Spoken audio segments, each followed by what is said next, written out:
চাঁদা কম্পাস ছাড়াও যে আয়ত, বর্গ, সামান্তরিক, রম্বস অঙ্কন করা যায় এ বিষয়টি হয়তো আমরা অনেকে জানিই না, দেখিই নেই। আজকে এই বিষয়টি দিয়ে দেখাবো আমি।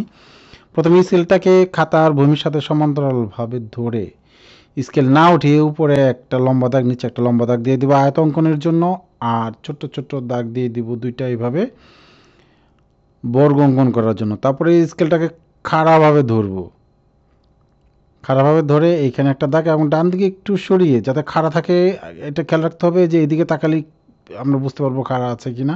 তারপরে খাড়াভাবে দাগ দিলে এটা হয়ে যাবে আয়ত। তারপর যদি স্কেল না উঠে দুই পাশে দাগ দিয়ে দিই এইখানে, তাহলে এটা হয়ে যাবে বর্গ। এবার বাড়তি অংশটুকু মুছে দিলেই প্রথমটি হয়ে গেল আয়ত, পরেরটি হয়ে গেল বর্গ। এবার আমরা সামান্তরিক এবং রম্বস একই প্রক্রিয়া আঁকবো, তো একটু ভিন্নতা এখানে থাকবে। প্রথমে খাতার ভূমির সাথে সমান্তরালভাবে স্কেলটিকে ধরে আগের মতো স্কেল না উঠে উপরে একটা সরল রেখা, নিচে একটি সরল রেখা।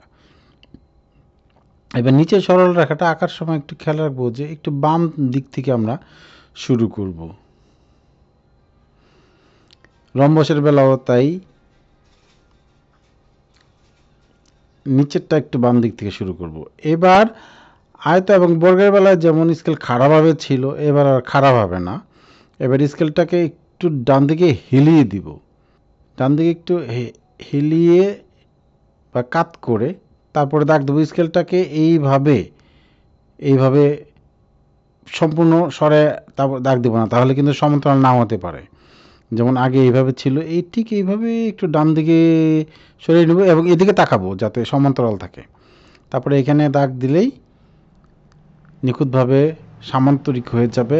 আর স্কেল না উঠিয়ে যদি দাগ দিই তাহলে এটা হয়ে যাবে রম্বস।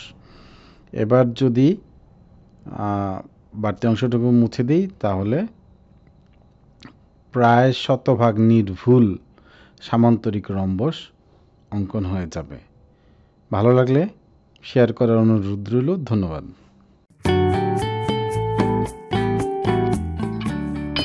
গণিত ক্লাস।